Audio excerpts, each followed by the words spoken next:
chamei-la nas alturas para ouvir no me ouvir. A minha mãe me respondeu: "Ó filho meu, estou aqui." So I'm just going to run really quickly through the legal situation. The European Convention on Human Rights protects the right to freedom of thought, conscience and religion. And this was a fact from the INCB, the International Narcotics Control Board, and it says that ayahuasca is not subject to the articles of the 1971 Convention on Psychotropic Substances. So there was a case in the Netherlands. This is a judgment, and it says there are no notable health risks attached to the ritual consumption of ayahuasca tea within the closed gatherings of the church community. So they're protected by the law there. In the USA, Jonathan Goldman in 1999 was arrested, handcuffed, held for 12 hours and not charged. 9 years later he sued the Justice Department because they took his tea off him and he wouldn't give it back, and he petitioned and 9 years later he sued the Justice Department. And this is what the DEA guy said at trial, that he'd confiscated 400 gallons of Daime in 18 jugs, which is 1.7 tons of liquid. And he said he put it in his truck and drove it home. His suspension wouldn't have even been able to take that much. Anyway, the DEA were permanently enjoined from applying or enforcing any of the laws, etc. So in the United States at the moment the situation is such that the DEA and the UDV, which is another line, and also Santo Daime, have an agreement whereby they have to keep the sacrament under certain conditions. It has to be measured when it comes in, they have to keep it in a locked, safe place, and they have to treat it with certain very, very stringent conditions. However, although they've got right to practice, the Union Vegetal was denied a permit for one of their churches, and this was denied on planning permission stuff. The expert opinion brought in there was that DMT doesn't get broken down completely in the bloodstream, and it could get into the water and affect the water table. There were some arrests in Spain in 2000, and 13 Brazilian bishops gave a statement saying, "We are the Catholic bishops meeting in the National Parliament of Brazil. We demand that the individuals concerned be freed without delay in the name of religious freedom as defined by the Second Vatican Council."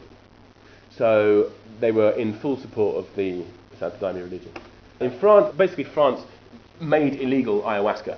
They didn't actually. They made illegal the constituent parts of ayahuasca. And there was a case about 2-3 weeks ago, it finished. And an amazing result, because we thought our friend was going to prison. But he's not. All 3 counts were dropped. And also there's now been a challenge to the French constitution over whether or not that they can do this. So it's an extraordinary result. There's always the chance that the French government can then go and make illegal ayahuasca. I think the details of the case were that Jagubi is illegal, hanging is illegal, but the mix of the two is not illegal. Canada, in theory, they can use it, but there's issues with the exportation from Brazil to Canada and importation from Canada to Brazil. United Kingdom, a chap called Peter Aziz, who's not a Daimista, and the way he works is not something I would recommend. Anyway, he wrote to the Home Office saying, "I'm using this, is it legal?" And the Home Office said, "I don't know. I cannot say with any degree of certainty whether or not anyone will be prosecuted for possessing a plant containing DMT, which is in natural state." Of course, DMT is in all manner of plants, it's all over the place. And it's in your cerebrospinal fluid, and according to Rick Strassman, there are the metabolic pathways which suggest that it's produced in your pineal gland. And often you hear that it is produced in your pineal gland, that hasn't been proved. It's Some research said it could be produced in the lung. Okay. Very interesting. It's all around us, DMT. So in September, a couple of my friends were arrested, and the charge was fraudulent evasion of prohibition on the importation of a Class A drug. Now, this means there must be a fraud, and our boxes were labelled.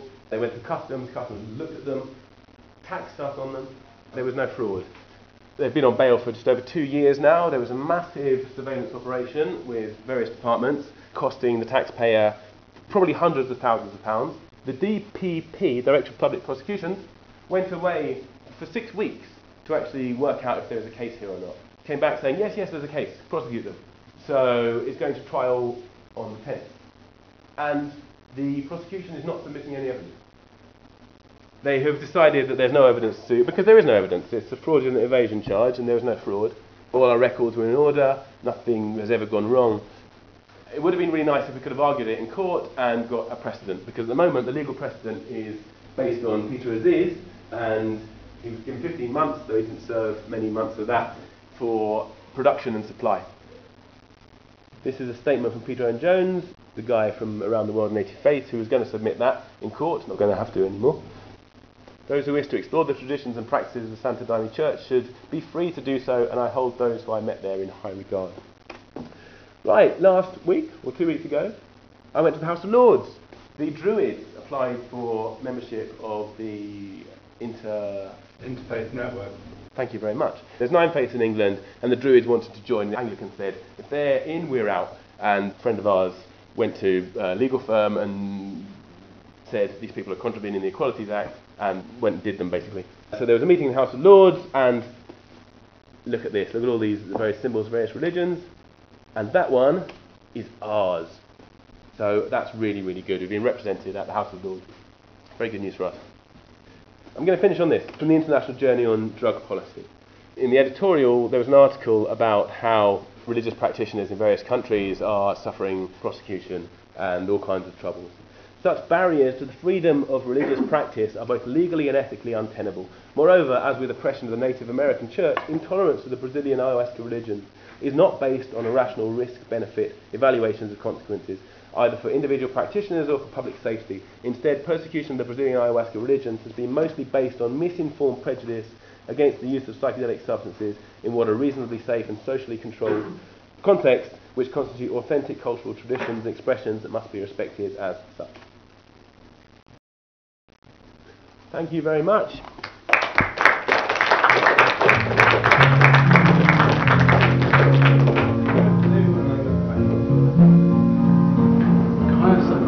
Spirituality. Yeah. For instance, do you really believe that, like, Christ was crucified?